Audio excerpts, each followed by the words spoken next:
nesta manhã ensolarada, depois de uma chuva, né, providencial, né, que veio aplacar a angústia, o sofrimento de tantas pessoas que vêm, né, os agricultores, né, as pessoas que veem essas queimadas, perdendo até mesmo a vida, né, e vem esse clima maravilhoso que emana do coração do nosso Pai, trazendo a esperança. Então, lendo aqui a leitura, né, falando de Jesus, nós vamos ver a importância de Jesus em nossas vidas e a grande maioria de nós somente agora começa a entender porque Jesus vem nos dizer, eu só vou fazer uma explicação, porque como eu estou com problema de visão, né, porque eu sou muito jovem, cirurgia e tudo mais, já trouxe em letras garrafais, que se tudo falhar, resolve o papel, né? Sempre tem um plano B. Mas quando nós vamos falar de Jesus, nós vamos entender porque ele diz, eu sou o caminho, a verdade e a vida, ninguém vai ao Pai senão por mim. Mas ainda na nossa infância espiritual, nós temos uma tendência que trazemos de crenças do passado, da pura adoração. Andamos como mendigos da bondade divina. Estamos sempre com as mãos estendidas, pedindo, pedindo, pedindo. Não compreendemos o sentido da nossa existência. Se falamos de Deus, não compreendemos Deus. E é natural que nos sintamos assim. Eu tenho que falar de Deus, a obrigação de falar de Deus, até porque se alguém diz que é ateu, nós já nos mantemos afastados, né? Nossa, essa pessoa não é boa, não é verdade? Nós colocamos um peso de pessoa má, enfim, em cima daquele que não acredita. Mas é natural. Veja, como construir uma crença em cima daquilo que nós não vemos? Nós não vemos Deus, né? E não nos perguntam, quem é Deus? Quem é Deus? A pergunta primeira do livro dos Espíritos é, que é Deus? Não coloca quem, o que. E as pessoas nos perguntam, vocês espíritas, digam o que é Deus? Vocês já viram Deus? Porque a parte do princípio que o espírita tem resposta para tudo, né? E na realidade, claro que não. Somos seres imperfeitos. Mas a questão primeira do livro dos Espíritos, quando fala que é Deus, vem a resposta dos Espíritos. Inteligência suprema, causa primária de todas as coisas. Quando nós paramos e olhamos a natureza, nós ficamos pensando, como é que isso tudo foi criado? Como que tudo funciona harmoniosamente? Tudo tem o seu equilíbrio. E nós ficamos nos perguntando, é Deus? Mas é uma inteligência suprema? Ou é um ser como nós, porque nós humanizamos Deus, que está sentado num trono, lá olhando, colocando o dedo? Nós não sabemos. Mas os Espíritos vão nos dizer, Deus não se mostra, mas se revela nas suas obras. Então, se eu quero compreender um pouco esse Deus, de que todos nós buscamos, eu preciso começar pela obra. É como um pintor. Às vezes nós vemos lá aquela obra, não conhecemos o pintor. Está assinada a tela com a data, mas eu não conheço o pintor, o autor da obra. Mas quando eu vou olhando aquela obra, já vou entendendo um pouco desse autor. Quando nós vemos, né, as obras de determinadas pessoas, mais agressivas, mais calma, mais serena, mais convidativa, nós vamos entendendo. Então, quando Jesus nos diz que eu sou o caminho, a verdade e a vida, ele vem justamente nos trazer a visão de Deus como um Deus amor. Porque nós conhecemos um Deus que pune, que castiga, que cobra, lá com Moisés. Não matar, não roubar, não. E a ideia do medo, a ideia da punição, de uma pena eterna no inferno, onde o fogo está lá, é o fogo que não queima, e da qual nós não iremos sair. Daí lascou tudo, né? Porque se nós formos olhar cada um para dentro de si, nós vamos dizer, pronto, não tem jeito. A descida vai ser inevitável. somos bons? Não somos. Mas vem Jesus e diz, Deus é amor. E é justamente nesse momento, quando ele se reúne com os apóstolos, que tem questionamentos, sim, eu sempre oriento, né, eu indico Jesus no lar. Nós vamos conhecer cada apóstolo, que no diálogo ali veio o apóstolo com seus conflitos, suas crises, suas dúvidas, seus medos, começando por Pedro, que era irritadiço, né? Vivia de mau humor, brigava com a sogra, tinha lá problemas sérios. Então vem Jesus e apazigua, acalma, tranquiliza. E tem um determinado momento, que hoje nós vemos na oração do Pai Nosso, nós aprendemos isso, nós decoramos isso. Hoje nós fazemos a oração do Pai Nosso. Eu sou começo no Pai Nosso, já estou pensando no dia de amanhã, que tenho que trabalhar, a conta que vou pagar. Opa, não, peraí, eu estava orando, vamos voltar. De novo, Pai Nosso, e recomeça, e me perdo. Mas por que nós temos que decorar? Nós aprendemos isso dentro de outras religiões que já professamos, não só nessa existência, mas em outras. Né? E tudo tem o seu valor e o seu tempo. Mas estavam reunidos os apóstolos numa conversa com Jesus, eu fico imaginando, gente. Imagine Jesus aqui na nossa frente, sentadinho agora, e nós podendo conversar com ele. Pensa os apóstolos, né? Se nós já falávamos de Chico, que no meio do povo ali, todas as pessoas sentiam a vibração, o perfume das palavras, sentiam uma paz. Imagine nós ali participando daquela conversa com Jesus. Mas os apóstolos ali estavam. E eles perguntavam, mas Jesus, peraí, por que tem tempo que você desaparece, você some, para aparecer de novo? E Jesus responde, para orar com o Pai. Orar? O que é orar? E os apóstolos, nessa conversa, chegam em determinado momento e pedem para Jesus, Jesus, ensina-nos a orar. Ele fala, ensina-nos a orar. E aí Jesus, naquela calma, naquela tranquilidade, traz para nós a oração do Pai Nosso. Quem fala, quem relata é Mateus, está lá no versículo 6. E aí Jesus começa a ensinar a oração do Pai Nosso. Pai nosso que estás nos céus, santificado seja o vosso nome. Ouvimos dizer lá com Moisés que não devemos usar o nome de Deus em vão, não é verdade? Está lá no mandamento, que não devemos usar o nome de Deus em vão. E aí começa. Pai nosso que estás no céu, santificado seja o vosso nome. No processo natural, eu vou dizer, Pai nosso que estás no céu, santificado seja o vosso nome, amanhã tenho um boleto para pagar, amanhã eu tenho que sair. Ah, não, peraí, não, Pai nosso que estás no céu. Não é isso que ele está dizendo, que nós deveríamos decorar. Porque sempre que nós decoramos, nós não nos concentramos, não pensamos, não sentimos a oração. Ele está dizendo aqui nesse momento que nós devemos sim reconhecer. Por quê? O termo santificado aqui quer dizer o valor que nós damos. Quando nós vemos, né, os diversos santos dentro da Igreja Católica se tornaram santos santificados, por quê? Pela obra. Tanto que é necessária a comprovação dos milagres para que eles sejam canonizados e a partir dali santos. Então é a obra. Então Jesus vem e nos coloca primeiro ali, ó. Pai, já mudou a ideia de Deus. Daquele Deus que pune, que castiga, que espera a gente errar, para daí, né, dar uma pegada na gente. Pai nosso. Pai traz toda uma carga de cuidado, de amorosidade, de proteção. Muda a visão. E quando ele vai dizer que está nos céus, nós sempre entendemos que é um lugar localizado, em cima, embaixo, do lado, enfim. Para baixo é o inferno, né? Para cima é o céu. Ai, quando eu desencarnar, eu falecer, eu quero ir para o céu. E daí eu já me lembro, mas eu mereço o inferno. Ai, porque nós temos que olhar para nós.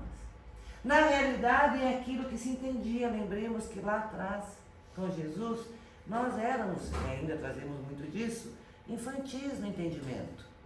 Então como que ele vai falar de um universo que pulsa, onde tudo é organização, harmonia, onde tudo é solidário, contribui os mundos uns com os outros. Não tinha como. Então, tá. Pai nosso que estás nos céus. Pai nosso que a tudo criou. E a obra pertence a quem? A criatura ou ao Criador? Ao Criador. E quando fala de Deus e céu, nós estamos falando de Pai e céu, nós estamos falando do quê? Falando de amor. Nós construímos uma casa para quê? Para trancar a porta e ir embora? Não. Nós construímos uma casa para que nós constituamos ali a nossa família. Que a nossa esposa, nosso esposo, nossos filhos, nossos pais e assim por diante, tenham um conforto. Então esse Pai que é amor e Criador, criou tudo que existe no universo. Lembremos os dois elementos materiais e elementos espirituais que somos nós, por amor. Então o céu é um estado de espírito daquele que ama incondicionalmente. E vem aí o reconhecimento a partir da obra.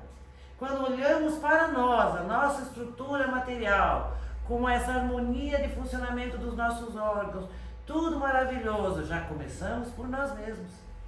Olhamos lá fora, vemos o sol, vemos a lua que ilumina a noite, vemos essa vegetação maravilhosa, o vento, a brisa, a chuva, a semente que está ali aguardando o momento para poder germinar. Tudo é criação divina.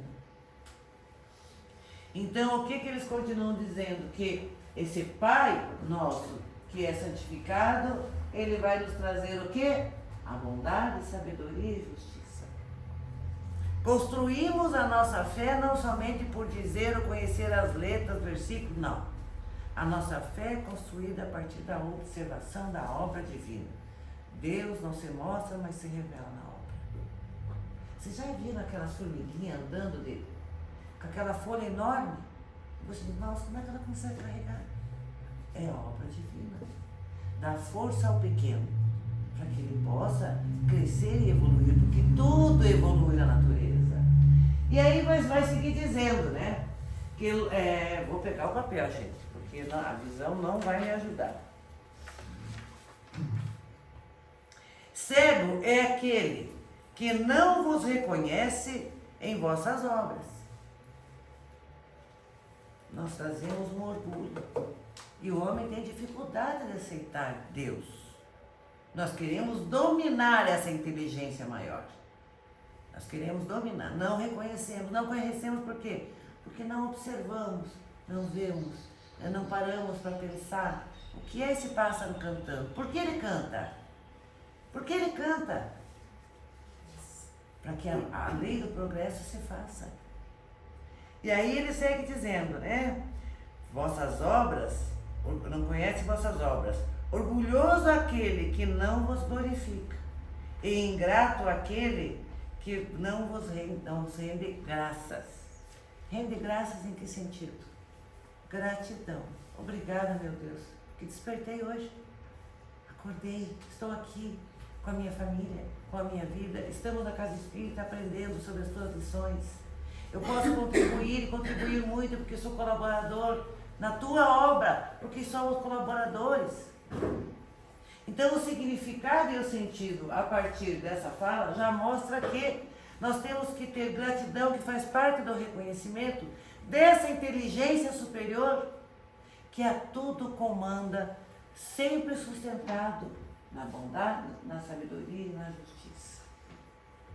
Não basta crer. Nós temos que buscar essa verdade que nos liberta da ignorância. A ignorância no sentido do desconhecimento. E nós fazemos a parte dela, né? Venha a nós o vosso reino. Jesus fala a todo momento que Deus está em nós.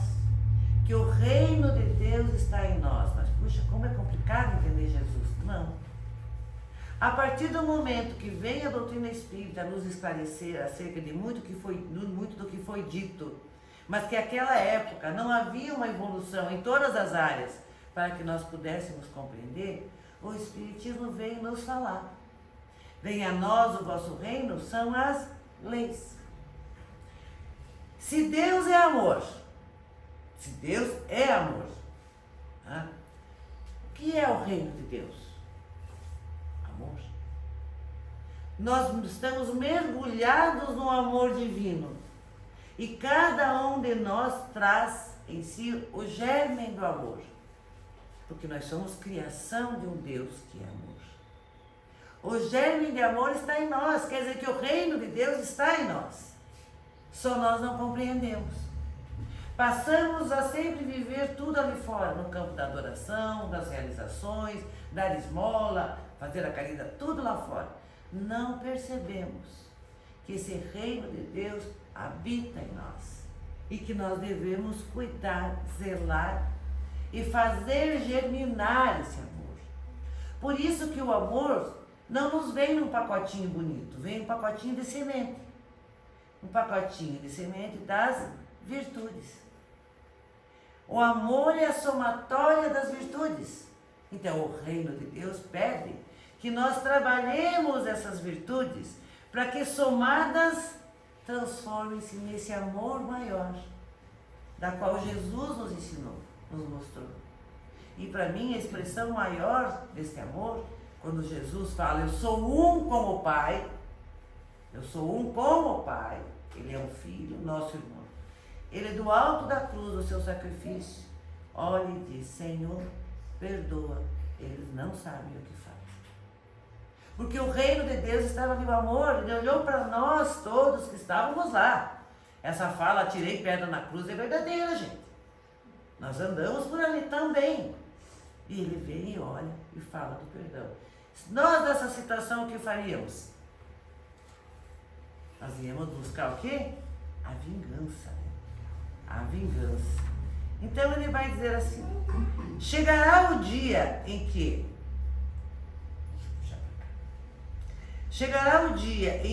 o acordo, né, que de acordo com a promessa, todos praticarão o amor, né? A incredulidade terá desaparecido. Porque compreender o amor é isso. Nós começamos um trabalho intenso para poder sentir vibrar esse amor em nós. Então tudo aquilo que nós trazemos do passado tende a desaparecer. Seríamos mais pacientes, mais tolerantes, mais amistosos, né? Já o sacrifício que nós hoje temos uma dificuldade para aceitar, aceitaremos porque compreendemos que esse sacrifício é necessário para a evolução. Então as virtudes vão fazendo com que nós mudemos crenças do passado, que para nós hoje atrapalha e atrapalha muito. Então é importante que nós entendamos que a conquista do amor é um trabalho incessante para todos nós. Para todos nós. Se eu quero viver nesse céu, eu não tenho que buscar lá, pagando promessa, fazendo doação de coisas, como a gente faz, né? Pagar missa, pagar isso, pagar... Não, isso não resolve. É a mudança que devemos realizar em nós.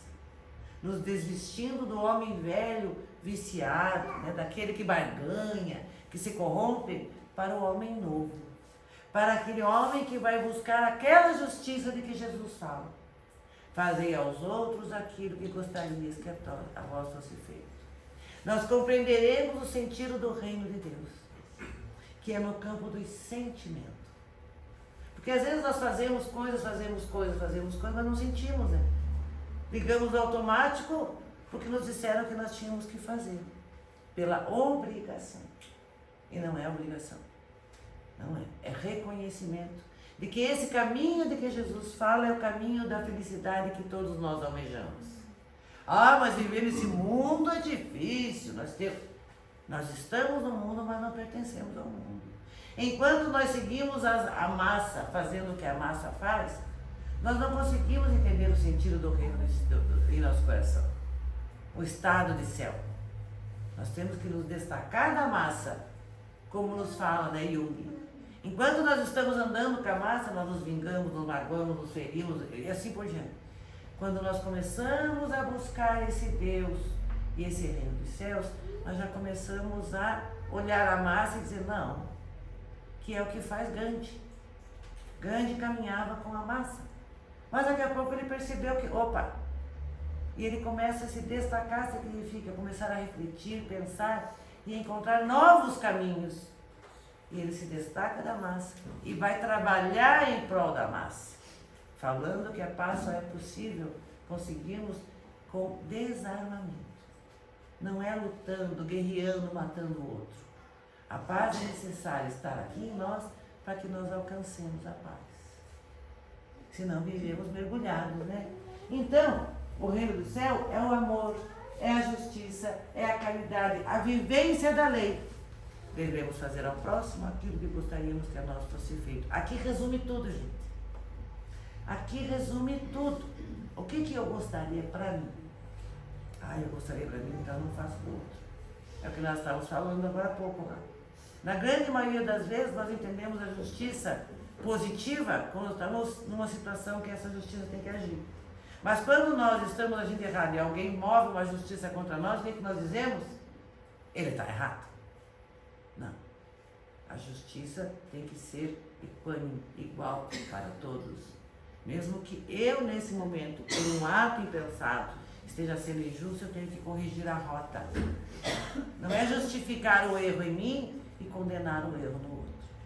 Como diz, não existe meio certo e meio errado. Ou é errado, ou é certo. E nós temos que ter isso em mente, para que nós possamos alcançar essa condição em nós. Seja feita a vossa vontade, assim na terra como no céu. Seja feita a vossa vontade. Se Deus é amor, então a vontade de Deus é que nós vivamos dentro desta lei de amor. Então essa é a vontade do Pai. Mas como nós temos dificuldade de compreender, tudo aquilo que ocorre a nós, de bom, nós ficamos felizes, contentes, nossa. Mas quando acontece de ruim, nós dizemos, Deus me odeia. Nós não entendemos. E isso é muito claro quando desencarna uma pessoa amada. Temos a fé, né? Porque todos nós temos fé. Né? Todos nós que vivemos dentro do cristianismo temos uma fé. Cada um da sua maneira. Mas diante da dor, a nossa fé está sendo testada. E o que nós fazemos? Então vamos lá. Quando alguém desencarna que não é nosso parente, a gente diz, foi feita a vontade de Deus, né? Agora tá tranquilo, tá lá, né? No céu, bem, sossegadinho, é doido. Quando acontece conosco, o que a gente diz? Mas por que Deus fez isso comigo? Deve estar me punindo. Tirou essa pessoa de mim e lá vem a revolta. Porque é fácil da boca para fora. Tudo é fácil. Tudo é fácil. Mas quando vem aqui para nós, é que a nossa fé vai se testar. Porque fé sem conhecimento leva à revolta. Por isso que conhecereis a verdade e a verdade vos liberta. De que verdade estamos falando? Jesus mostrou claramente e falou claramente que a vida continua. Nós estamos no mundo e teremos que voltar para a verdadeira pátria, que é a pátria espiritual. E nós, quando reencarnamos, que voltamos para essa vida, a gente já vem com prazo de validade. Todos nós. A gente sempre brinca, né? Essa é uma ceia que ninguém quer pegar. Nós vamos partir, vamos deixar. Mas isso é punição e castigo? Não. É a lei da natureza. É a lei da natureza. Se uma roupa está velha, rasgada, você vai usar? Não dá. Eu vou ter que arrumar uma outra roupa que cubra o meu corpo. Porque tudo que é matéria tende à destruição. Vamos reformular. Tudo que é matéria tende à transformação. Então, seja feita a vontade do Pai é amor. A justiça está presente, a misericórdia está presente, nos dando a grande oportunidade da reencarnação, que aí é a pedra de tropeço para muitas crenças. Porque se nós não entendermos a reencarnação como uma lei para a evolução, de evolução, nós podemos entender que tirar uma criança dos pais em tenra idade é terrível, o desencarne de uma criança. Estava vendo esses dias um vídeo de uma pessoa que trabalha com a Tanato, que é o tratar os corpos, né? E ela diz, olha, eu lido com tudo. Vem os corpos, eu lavo, eu limpo, eu arrumo, eu enfeito, eu boto uma maquiagem pra gente sair bonito, né? Mentira, porque fica muito feio, né? Mas ela diz, de criança eu não dou conta, porque eu não entendo Deus. Ela não viveu e está partindo, e os pais em desespero. Então, seja feita a vossa vontade, eu preciso compreender as leis. A fé cega nos leva ao desespero. A fé raciocinada não é que não venhamos a sofrer e nem sentir saudade, mas não mais a revolta. Não mais a revolta. Porque a revolta nos causa adoecimento, e adoece aquele que partiu. Então vamos lá, vamos chegar mais perto aqui. Fazer vossa vontade, Senhor, é obedecer vossas leis e submeter sem lamentações aos vossos decretos divinos. É da lei. Estamos aqui para aprender, mas temos um prazo de validade.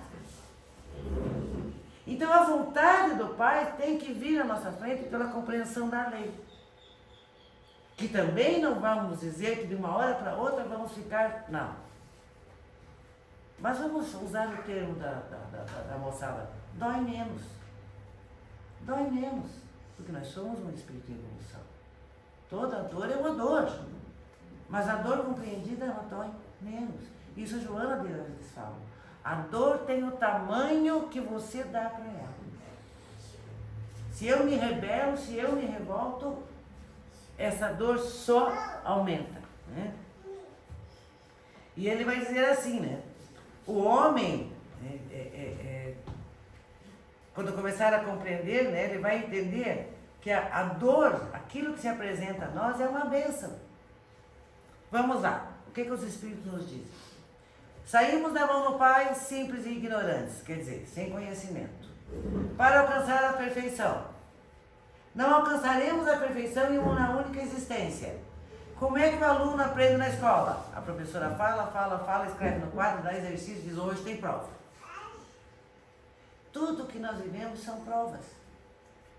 Por quê? Se nós temos que fazer essa caminhada rumo à perfeição e uma única existência não conseguimos, nós vamos passar por provas para o nosso aprendizado. Estamos no mundo espiritual, aprendemos, nos desenvolvemos, chegamos aqui, encarnamos e vamos ter as provas. E olha que interessante, como uma coisa está ligada à outra. Nós falamos que nós temos as sementes das virtudes e que devemos desenvolvê-las, certo? Como é que eu sei que eu desenvolvi uma virtude se eu não tiver a prova? Então, cada encarnação é um ano da nossa caminhada escolar. Eu tenho a oportunidade de fazer as provas para que confirmem o meu aprendizado. Vamos lá, uma bem simplesinha, para aqueles que dirigem. Pegamos o carro, saímos de casa, todo feliz da vida, né? A história do Pateta lá do Detran, do videozinho do Detran. Um já deve ter assistido esse. Ele sai de casa, assim, acorda de manhã, dá comida pro passarinho, toma café, todo felizinho, bonitinho. Sai pra fora, tem uma formiguinha, ele não pula, não pisa na formiguinha, ele pula. Chega na garagem, entra no carro. Quando ele entra no carro, ele vira uma fera. Esse vídeo mostra bem quem somos nós. Qual era a prova do Pateta? Do respeito. Porque quando ele entra no carro, ele é o dono do mundo. Ele respeitou lá, né, o passarinho dele comer, a formiguinha não matou, mas quando tratou de ganhar num espaço que para ele era um espaço de poder, ele quer ganhar o mundo. Ele superou a prova? Não superou, porque no final do vídeo ele bate o carro no poste. Mas é verdade. Não foi tão dramático, não atropelou ninguém, mas ele bateu o carro no final. Superou a prova? Não. Não superou a prova.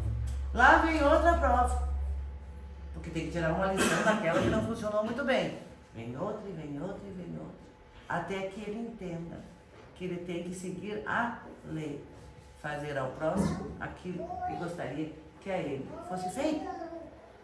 Eu não vou sair de casa, que nem um louco no trânsito, buzinando, apertando, empurrando. Meu marido está lá do outro lado da praça, mas vou contar porque ele não escuta a palestra mesmo. Agarrado na traseira do outro, empurrando o outro, né? Vocês já viram isso que tem? Eu ia fazer uma brincadeirinha lá no banco, os homens ficam bravos. A grande maioria é homem. Agora já falei. E vão agarrados ali, e a mulherada agarrada aqui, né? Vou contar pra vocês. Eu fui no médico, o médico falou que é problema de idade. Eu falei, não, isso aqui é direção perigosa, eu de passageira com meu marido. Criou um calo, ele fica agarrado aqui. Pois é, menina. Eu vou contar mais uma, só vai se divertir, porque é domingo. Eu viajando com ele, trabalhando junto, né? Eu ia junto com ele, porque dá um apoio moral, né? Um apoio moral perigoso, mas é um apoio moral. E nós andando numa estrada de Santa Catarina ali, o caminhão, e ele daquele jeito, né? Agarrado na traseira. E foi, aí o caminhão deu uma freada, sabe aquelas frases assim? Nós paramos debaixo do negócio do caminhão, da carroceria. Estava escrito assim, só Jesus salva. E é verdade, não é? Eu falei, olha o que está escrito. Só Jesus salva. O que é? É que ainda precisa aprender, como todos nós precisamos aprender. Nós temos os nossos pontos frágeis. A imperfeição que nós precisamos trabalhar é aquilo, o desejo de poder. Queremos ter o poder sempre. E é nas coisas pequenas do dia a dia, como é o caso da direção. Quantos de nós já não tivemos a situação de querer ir atrás do outro e pegar no pescoço? Eu também sou motorista, já tive isso. Falei, opa, se eu estou falando, eu não posso fazer. Aí quando acontece isso, eu dou aquela segurar e digo, Senhor, meu Deus, abençoe essa criatura.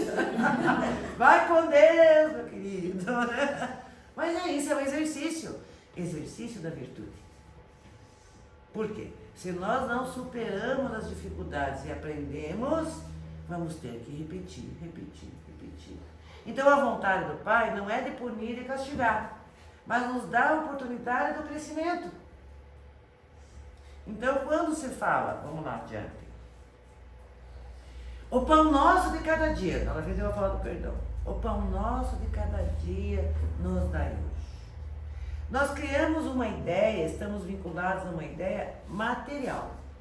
Nós entendemos a felicidade no campo material, né? É assim, que nós ainda temos dificuldade de entender que a nossa realidade é que nós temos que voltar à pátria espiritual, quer dizer, somos espíritos imortais.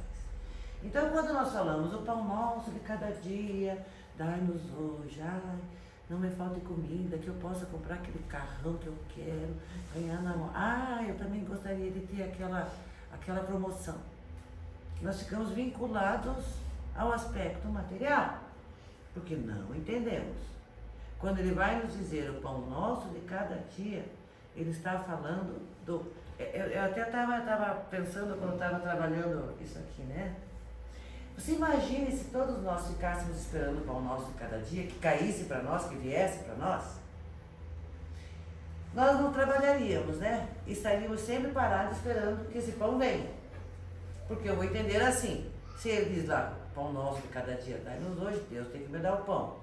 Então, as pessoas são obrigadas a dar aquilo que eu preciso. Infelizmente é uma realidade.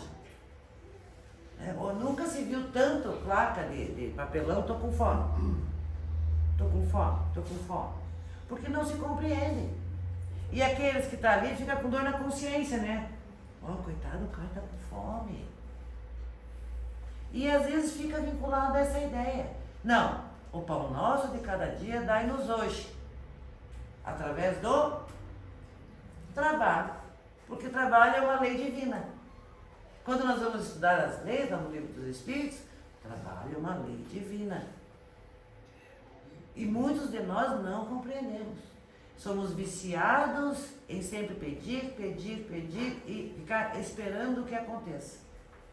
E acabamos nos perdendo, né? Então vamos lá. Vamos ver aqui o que ele nos diz aqui. Eu já passei. Tá aqui. Nós somos contra a caridade. Mas a caridade, ela tem que ser muito bem pensada para que nós não nos tornemos aqueles que colaboram com a viciação das pessoas, porque também é um vício a mendicância. É um vício. Se eu ganhei uma, duas, três, para que eu vou trabalhar? Né? São espíritos ainda que não compreenderam disso que nós estamos falando. É a lei do trabalho. Então ele vai nos dizer o seguinte, né? Que nós, dentro dessa ideia do pão de cada dia, ele diz aqui, ó, do trabalho. Se eu trabalho, o que vai acontecer? Eu faço jus ao meu pão, não é? Quando nós só estamos em casa fazendo a nossa comida, você põe a comida na mesa e daí você fica do lado porque você não pode comer? Não. Você trabalhou, você faz jus. Então a ideia de Jesus, quando ele nos fala do pão nosso cada dia dai-nos hoje, é que nós temos o direito, através do trabalho, de receber os benefícios do nosso trabalho. Porque ele já nos dotou do quê? Da inteligência para poder aprender, nos desenvolver, das mãos, dos olhos, da palavra, da capacidade de pensar, refletir, para que nós possamos nos desenvolver. Então nós poderíamos dizer, Senhor, né? Em vez de falar no pão nosso de cada dia, Senhor, muito obrigado pela inteligência, pela capacidade que eu tenho de fazer, de produzir, sabe, de conquistar, né? O pão nosso de cada dia. Esse é o sentido. Se nós ficamos presos no pão nosso, esperando que nos deem ou que Deus nos dê, e Deus nos dá, né? Às vezes o emprego bate na nossa porta. Ah, não, esse não vou ganhar muito. É muito pouco o salário. Fico esperando. E aí ele vai falar ali. Nós às vezes estamos atrás daquilo que é desnecessário. Poder, prestígio. Não é? Nós temos uma pessoa conhecida agora ali que estava desempregada, foi oferecido um emprego lá, R$1.800. Ah, não, é muito pouco. Vou esperar que venha algo melhor. Mas ele vive em função da família que eu sustento. E aí eu fico perguntando, e a responsabilidade espiritual? Reencarnou, né? Está aqui com todo um projeto para o seu crescimento, sua evolução, vai desencarnar sempre na dependência, porque não quer crescer, né? São aqueles espíritos mais endurecidos, vai voltar da pátria espiritual, vai ver, né? Deveria ter posto a inteligência a favor do progresso, da evolução, as mãos. A outra programação que tiver, vai vir como? Provavelmente ele vai trazer uma deficiência que vai o impedir de trabalhar. Mas ele aprendeu que ele tem que trabalhar. Aí ele vai viver num corpo limitado, dizendo, se eu pudesse trabalhar, estou tão cansado de não fazer nada. Olha que interessante como muda. É a ideia do caminho da dor e do amor. No primeiro que ele podia, é o caminho do amor. Deus está te dando a oportunidade do trabalho. Não aproveitou. Vai, volta. Agora é o caminho da dor. Agora você vai querer e não vai poder fazer. Vai precisar de alguém que te alimente, alguém que te dê comida. E aí nós vamos entender essas tragédias que nós vemos na rua quando passamos, né? Daqueles nossos irmãos lá, mendigos, deitados, às vezes com deformidades físicas. Então ele, assim como nós já passamos por isso, já vivemos esse momento onde ficamos esperando sem compreender que Deus já tinha nos dado tudo que nós precisamos. Nos deu tudo que nós precisamos. Nenhum de nós pode alegar que não consegue. E mesmo aquele que não consegue, sempre tem uma alternativa. Por exemplo, hoje eu não enxergo melhor, bem como eu enxergava. Então a gente vai tentando ver o que vai acontecer. Pega um papel, letra grande, improvisa, traz a ideia, porque o que eu não posso é dizer, não vou mais fazer palestra, não vou mais estudar, não vou mais ler, não vou mais nada. Eu estaria certa? Eu não estaria vencendo a prova que Deus está me dando. Mas que prova é essa, Dilma? Do orgulho? Porque eu achava que eu não precisava de ninguém. Eu dirijo, eu leio, eu falo, eu aprendo. Agora, eu preciso que alguém dirija para mim. Que eu não pedi ainda, mas às vezes eu peço, dá uma lida para mim ali o texto. Né? Por quê? Porque a gente precisa aprender. Né? A prova está aqui. Ou eu me revolto, me rebelo, me fecho em casa e não faço mais nada, não superei a prova, ou eu continuo fazendo tudo que eu sempre fiz, apesar das limitações, e a minha inteligência me ajuda a procurar um plano B. Aí me ensinaram uma tecla do computador, no computador a tecla Ctrl+. Olha, que eu me entendo tudo de informática. Quando ensinaram essa tecla Ctrl+, que a tela fica desse tamanho, eu falei, que maravilha. Olha o que é evolução. A tecnologia nos dá condição para que a gente enfrente as provas, né? E aí ele vai seguir, né? Perdoa nossas dívidas. Aqui tem duas coisas aqui: dívidas e ofensas. Perdoa nossas dívidas, assim como perdoamos aqueles que nos devem. Perdoa nossas ofensas, como nós perdoamos aqueles que nos ofendem. É a prova mais difícil, a do perdão. E quando nós fazemos essa prece, Senhor, perdoa as nossas dívidas, assim como nós perdoamos aqueles que nos devem, eu estou pensando que Ele me perdoe, que eu não sofra, que nada de mal aconteça, mas eu continuo pensando, tomara que o outro se lasque. Mas não é? Porque a gente não perdoa com essa facilidade. Dizer assim, eu perdoo. Não.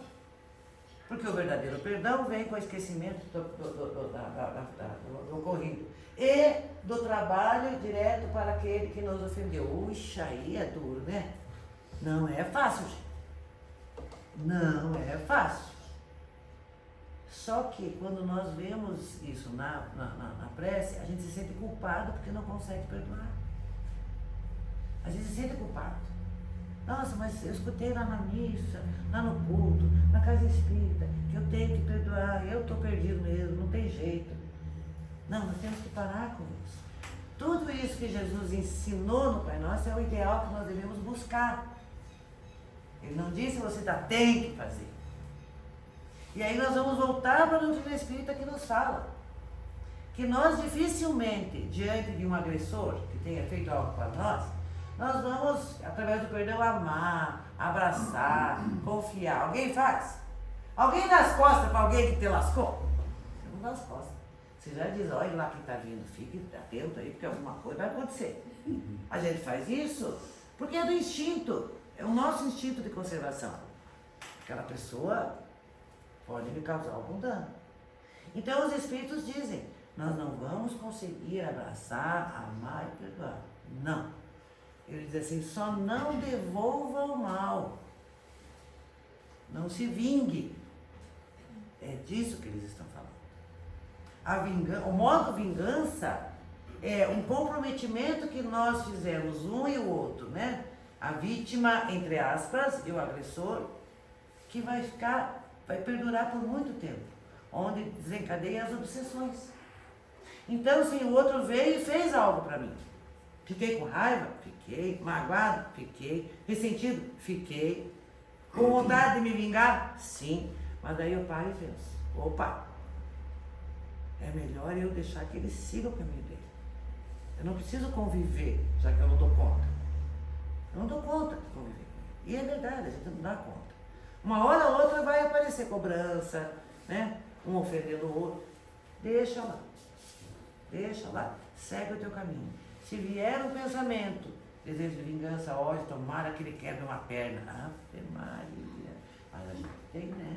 E quando a gente fica sabendo que aconteceu alguma coisa de ruim para a pessoa, viu? Deus está te cobrando. Eu sabia que Deus não ia ficar sem fazer nada com você. Vamos nós passar para Deus. É o Deus de antes, o Deus que se vinga. Nós ficamos contentes, porque é da nossa natureza. Então, se nós já começamos a pensar assim, tá, eu não tenho como perdoar, abraçar, beijar, conviver, deixa que ele siga o seu caminho. E quando esses pensamentos vierem, diga, Senhor, me perdoa, eu ainda não consigo perdoar. No livro Saúde Espiritual, o Lírio fala disso. Nós temos que nos perdoar por não conseguir perdoar. Senão nós ficamos remando na culpa. Hoje eu não consigo perdoar. Hoje eu não consigo. Mas o tempo é o Senhor da sabedoria. Quando vier o pensamento daquela pessoa, sim, que Deus abençoe. Pode pôr só essa frasezinha. Está tudo certo. Siga o teu caminho. Então o Alírio Cerqueira, ele diz assim, é impossível que nós perdoemos o outro se nós não conseguimos nos perdoar, porque não conseguimos perdoar o outro. Olha que doido, né? Não é doido. E olha, a orientação dele funciona, gente. Funciona. Melhor ainda se nós tivermos o conhecimento que nos dá essa visão. Gente, essa pessoa que está hoje aqui, né, me perturbando, pegando no teu pé, me prejudicando, Será que não fui eu que prejudiquei lá atrás? Nós não falamos que nós reencarnamos, temos as provas e nos reunimos em família com aqueles, entre aspas, adversários do passado? E às vezes não está necessariamente dentro da família. Às vezes é um colega da empresa, do emprego, um vizinho difícil, complicado. Será que eu já não pisei no pé dele, agora ele vem pisar no meu? Sim, provavelmente. Porque nós nos atraímos uns aos outros para que possamos reparar o passado e construir o futuro. E construir o passado, nesse caso, significa: não consigo perdoar, mas vou ser mais tolerante com ele.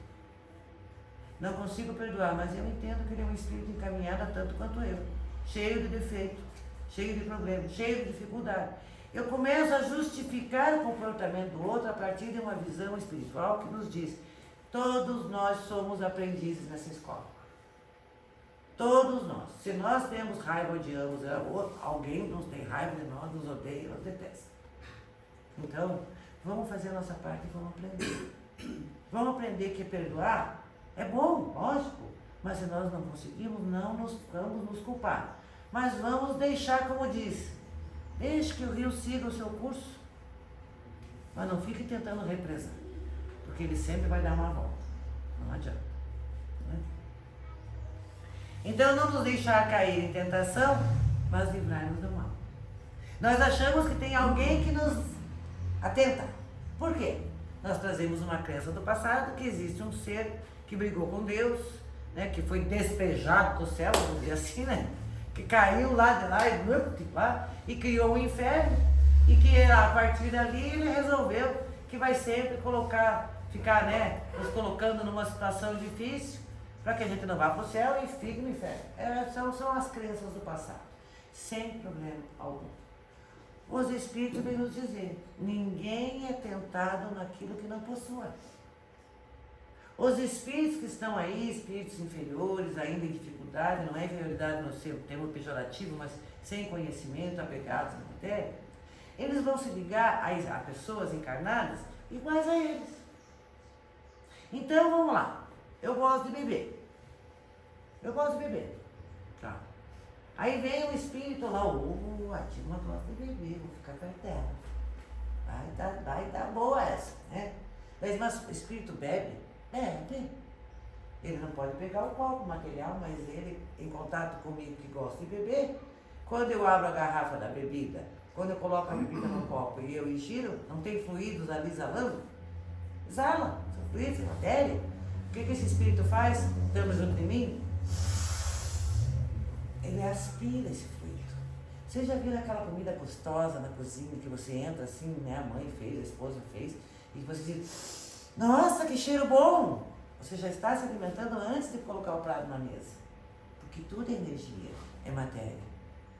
Então, veja, às vezes as pessoas vêm na casa espírita, pedem atendimento fraterno e dizem o seguinte: olha, eu estou com problema com meu marido, com meu filho, com a minha esposa, está bebendo, e disseram que tem um encosto nele. Eu digo: olha, encosto com certeza tem, né? Com certeza tem. Mas está encostado por quê? Você fica numa cadeira cheia de prego, sentado? Não. É porque a cadeira é macia, você vai ficar sentado e o outro senta com você na cadeira macia. Então, se existem espíritos próximos dele e ele está bebendo, eles só estão próximos porque ele serve de instrumento, de ferramenta para que o outro possa beber. Isso é na bebida, na droga, é no sexo, é na maledicência. E não são só os vícios materiais, não. Tem os vícios morais. Tem aquela... Você gosta de ficar especulando a vida da vizinha. Nossa, olha. Nossa, saiu e o marido acabou saindo. Essa clafou. Lá vamos nós, né? Adoramos isso.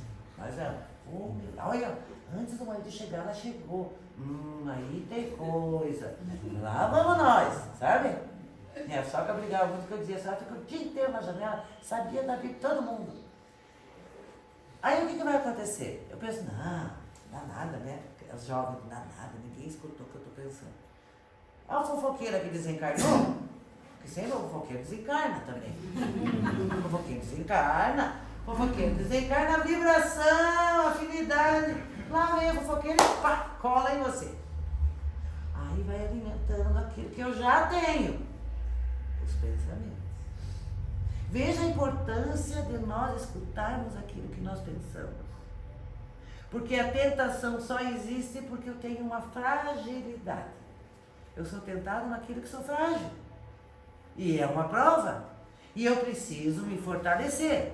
E aí é o trabalho que devemos realizar para mudar, né? Mudar o nosso caminho. Também não é fácil? Não é. Porque isso é uma coisa que a gente vem construindo desde lá de trás.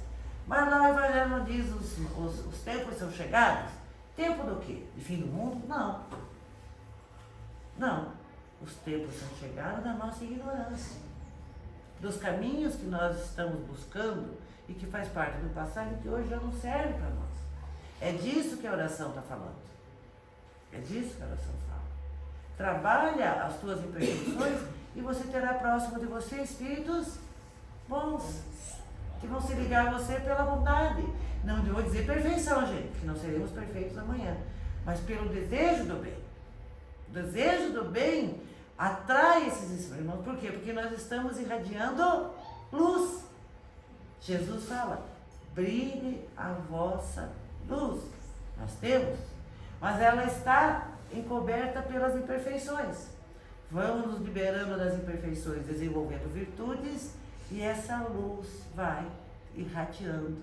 Aí os espíritos bons, opa, olha lá, ela já está no caminho legal, do bem, vamos ficar perto para ajudar, para ela começar a trabalhar, se desenvolver. E é isso. Nossas companhias somos nós que escolhemos. Então não vamos dizer, eu fiquei tentado, não vi quando eu já tinha feito. Não, estava ali dentro de você. Só faltava oportunidade. Só faltava oportunidade.